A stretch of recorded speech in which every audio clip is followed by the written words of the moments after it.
مولانا صاحب آپ سے ایک سوال ہے، تعویذ بنانا کیسا؟ کیونکہ ایک آدمی کہہ رہا تھا اگر قرآن میں شفا ہے تو کیا قرآن کو گلے میں لٹکا لیں گے؟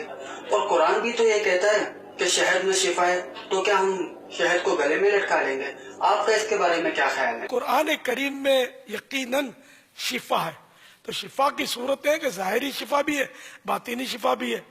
جیسے کہ یہ ہمارے لیے قرآن کریم ہدایت ہے، اس میں شفا ہے، باطنی شفا ہے، گناہوں سے شفا ہے، اور ساتھ میں اگر اس کو پڑھ کے پھونکیں تو بھی شفا ہے، اس کو لکھ کر ہم اپنے گلے میں پہنے تو بھی شفا ہے.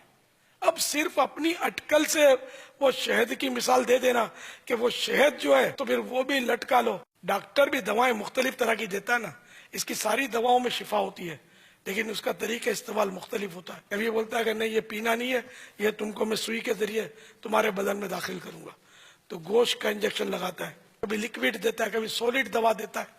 تو مختلف طریقے ہوتے ہیں اس سے شفا پانے کے دوا سے. تو ہر دوا نہ پی جاتی ہے نہ لگائی جاتی ہے. جو لگانے کی دوا وہ پیئیں گے تو وہ پینے کا اس کا طریقہ نہیں ہے، وہ لگانے ہی سے فائدہ ہوگا. اس میں اپنی عقل کے گھوڑے نہیں دوڑانے ہوتے، شریعت کے جو اصول ہیں اس کو پیش نظر رکھنا ہوتا ہے. چنانچہ ہمارے پیارے آقا صلی اللہ تعالی علیہ وآلہ وسلم نے ہمیں اصول ارشاد فرما دیے. ترمذی شریف کی حدیث ہے، الحلال ما احل اللہ فی کتابہ بل حرام ما حرم اللہ فی کتابہ وما سکت عنہ فہو مما عفا عنہ. یعنی حلال وہ ہے جسے اللہ عز و جل نے اپنی کتاب میں حلال قرار دے دیا، اور حرام وہ ہے جسے اللہ عز و جل نے اپنی کتاب میں حرام قرار دے دیا. اور جس کے بارے میں کچھ نہیں فرمایا وہ معاف ہے، یعنی جائز ہے. تو اب تعویذ پر غور کر لیا جائے کہ کیا قرآن کریم اور اسماء الہیہ یعنی اللہ پاک کے مبارک نام پر مشتمل تعویذ کہ جس میں آیت لکھی ہے یا اللہ کے پاک نام لکھے ہیں، اللہ عز و جل اور رسول اللہ صلی اللہ تعالی علیہ وآلہ وسلم نے کہیں منع کیا ہے کہ اللہ کا نام لکھ کر تعویذ نہ لٹکاؤ، آیت لکھ کر تعویذ مت پہنو؟ منع بھی تو نہیں کیا نا.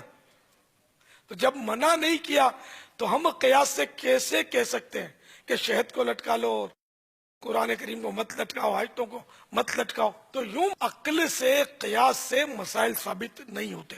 مسائل کو عقل سے قیاس سے بیان کرنا یہ شریعت پر جرأت ہے، اور یہ مذاق اڑانے والی بات ہے کہ شہد کو بھی لٹکا لو.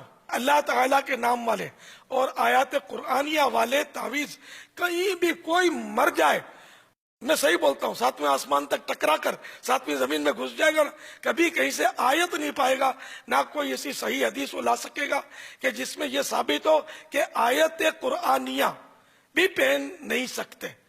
دلیل نہیں لائے گا، اٹکل سے قیاس سے وہ ایسی باتیں کرے گا جو کہ مردود ہیں، ان کو رد کیا جائے گا. جو چیز اللہ اور رسول نے منع نہیں کی، جس چیز کو اللہ اور رسول نے بیان نہیں کیا، اس کو تم نے کیوں بیان کیا؟ وہاں جواب کیسے دیا جا سکے گا؟ تو اس لیے اب بھی غور کر لیا جائے اور توبہ کر لی جائے. بعض لوگ تعویذ کی ممانت پر یہ عقلی دلیل دیتے ہیں کہ جیسے آب زمزم اور شہد کو قرآن و احادیث میں شفا قرار دیا گیا ہے تو شفا ان کو استعمال کرنے سے ملے گی، اگر ان کو صرف لٹکا دیا جائے تو ان سے شفا حاصل نہیں ہوگی. اسی طرح قرآن پاک کو پڑھنے سے شفا حاصل ہوگی، قرآن کریم کو گلے میں لٹکانے سے شفا نہیں ملے گی. یہ دلیل دیتے ہیں بعض لوگ عقلی طور پر. تو اس دلیل پر غور کریں کہ اس میں کوئی آیت یا حدیث بیان ہوئی ہے یا صرف عقلی قیاس کیا گیا ہے.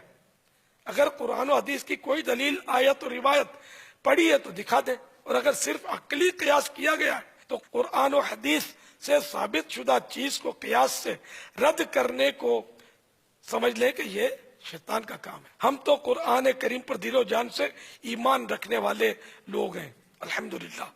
قرآن کریم پڑھیں تو بھی شفا ہے، پڑھ کر دم کریں تو بھی شفا ہے، اور لکھ کر تعویذ بنائیں تو بھی شفا ہے، کیونکہ اللہ تعالیٰ نے قرآن پاک کو مطلقاً شفا قرار دیا ہے. جیسا کہ قرآن کریم میں ارشاد ہوتا ہے وَشِفَاءٌ لِمَا فِي الصُّدُورِ، اور دلوں کی صحت. اور ایک اور جگہ سورہ بنی اسرائیل میں ارشاد ہوتا ہے وَنُنَزِّلُ مِنَ الْقُرْآنِ مَا هُوَ شِفَاءٌ وَرَحْمَةٌ وَرَحْمَةٌ لِّلْمُؤْمِنِينَ، اور ہم قرآن میں اتارتے ہیں وہ چیز جو ایمان والوں کے لیے شفا اور رحمت ہے۔